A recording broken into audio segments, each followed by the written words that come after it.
Shalom à tous, ici Rabbi Shapira. Je prie pour que chacun ait un début d'année 2026 béni.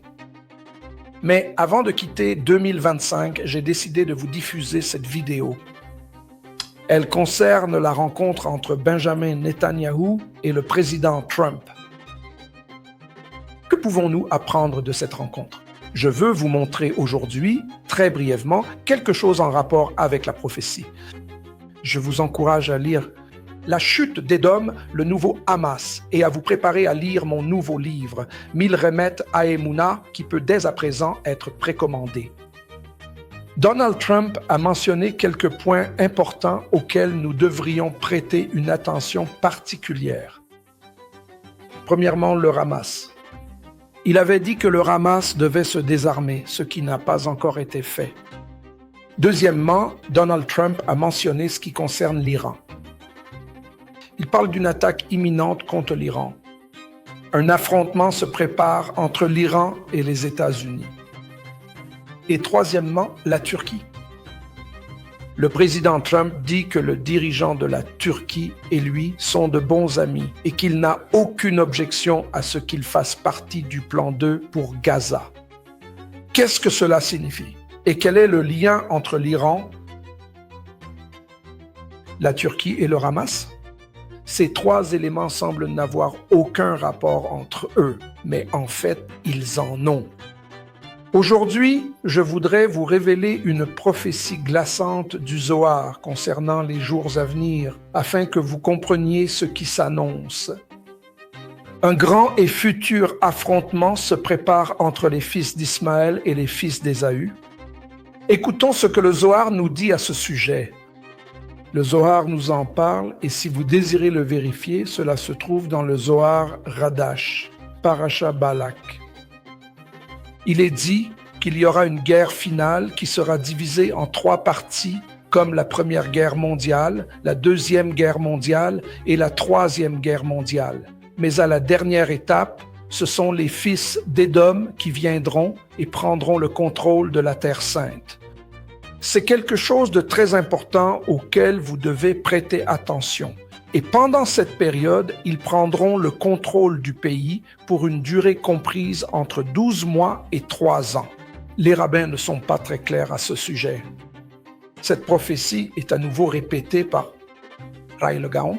Il est très important que vous compreniez ce qui conduit à Gog et Magog et pourquoi les événements qui se déroulent en ce moment nous conduisent directement et finalement à Gog et Magog. La phase finale de Gog et Magog est une guerre qui va éclater à l'intérieur de la terre d'Israël. Une entité étrangère aura pris possession du pays. Cette entité ne sera pas Israël lui-même. C'est quelqu'un d'autre qui prendra possession du pays d'Israël et qui montera contre Jérusalem. Et ils réussiront à le faire pendant une période allant de 9 mois à 3 ans. Et cela, mes amis, conduira finalement à la venue du Mashiach. Écoutez ce qui est dit ici. Hai Gaon le dit très clairement. Il dit ainsi, nous voyons que le royaume d'Édom régnera sur la terre d'Israël. Et lorsque nous le verrons, nous saurons que la venue du Messie et la rédemption sont là, devant nous. Mes amis, c'est une prophétie choquante que nous devons tous comprendre. Il va y avoir un combat qui aura lieu. Et encore une fois, le Midrash est très clair à ce sujet. Une confrontation aura lieu entre la Perse et les États-Unis. Je veux que vous compreniez que ceci n'est qu'un côté de l'équation et il faut comprendre en quoi cela est en rapport avec Gaza. Actuellement, il se trouve à Gaza une force internationale composée de plusieurs nations. Cette force va déployer au sol des lieux fortifiés et armés. Il est très probable que la Turquie se joigne à eux. Vous vous demandez peut-être comment les problèmes vont éclater à partir du nord du pays. Nous voyons maintenant tout cela se mettre en place. Et il est horrifiant de voir que les États-Unis d'Amérique soutiennent ce plan. Nous l'avons entendu aujourd'hui de la bouche de Donald Trump. Il soutient la présence de la Turquie sur la terre d'Israël. Eux, les Turcs qui appellent à l'annihilation d'Israël. Nous pourrions envisager le scénario suivant, même si cela nous fait penser à de la science-fiction. Une force internationale déployée à Gaza. Et d'une manière ou d'une autre, cette force internationale fera très probablement surgir une forme de rébellion et d'émeute à l'intérieur de la terre d'Israël. Je crois que cette force, bien qu'elle soit opposée à Édom, d'accord, nous parlons maintenant d'Ismaël qui se trouve sur la terre d'Israël. Et Donald Trump dit, ce sont mes amis. Non, ce ne sont pas tes amis. Ils cherchent à détruire Israël et les États-Unis. Mais le psaume 83 est clair. L'alliance a été conclue dans les cieux. Elle ne durera pas longtemps. Elle durera jusqu'à ce qu'elle se retourne contre nous et nous explose à la figure. Nous allons donc voir ces deux événements en parallèle. L'établissement d'une force internationale en Israël et une guerre entre les États-Unis, oui, les amis, les États-Unis et la Perse. C'est parti pour le prochain round. Il se prépare sous nos yeux et il impliquera les États-Unis d'Amérique. C'est un signe prophétique qui est certain. Lorsque nous verrons cela se produire et qu'en même temps une force internationale sera présente sur la terre d'Israël, prête à y semer le chaos, nous saurons que nous entrons dans les derniers jours avant la venue du Mashiach. Alors, à quoi devons-nous faire attention maintenant? Premièrement, un combat final qui commencera entre les États-Unis et l'Iran.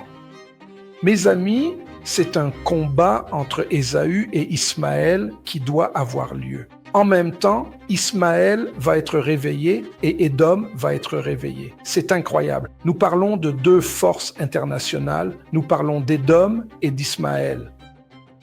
Nous voyons cela à Gaza. Vous trouvez ça incroyable? Ça l'est. Vous trouvez cela déroutant?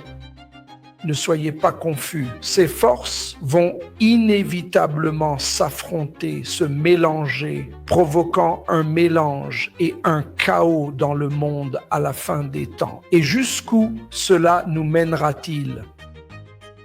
Ces nations, Paras la Perse, Ismaël et Édom, ces nations vont s'affronter. Et d'une certaine manière, pendant un court moment, ils vont former une alliance contre Jérusalem. Mais cette alliance ne durera pas, elle ne survivra pas. Et cela, mes amis, sera le signe certain et le déclencheur de la venue du Mashiach. Soyez attentifs au plan, faites attention à qui fait partie de ce plan et comprenez que cet événement va se produire simultanément. À la fois une attaque en Iran et une attaque avec l'Iran. Ces événements sont parallèles car ils sont clairement liés l'un à l'autre. Que devons-nous faire? Lever les yeux vers le ciel et implorer le Mashiach de venir soutenir Israël et le peuple juif en ces derniers jours. Am Israël Rai. J'espère que vous comprenez un peu mieux à quel point nous approchons de la fin. Et il y a encore une chose que je voulais dire. Écoutez ce que nos rabbins ont dit. Dans les derniers jours, le royaume des fils d'Ismaël et le royaume d'Édom s'uniront ensemble contre Jérusalem pour lui faire la guerre. Et en ces jours-là, les fils d'Ismaël pourront prendre possession de la terre. Je prie pour que cette prophétie ne se réalise jamais, qu'elle n'arrive jamais, car nous revenons à Dieu et invoquons Dieu. Préparons-nous à la venue du Messie.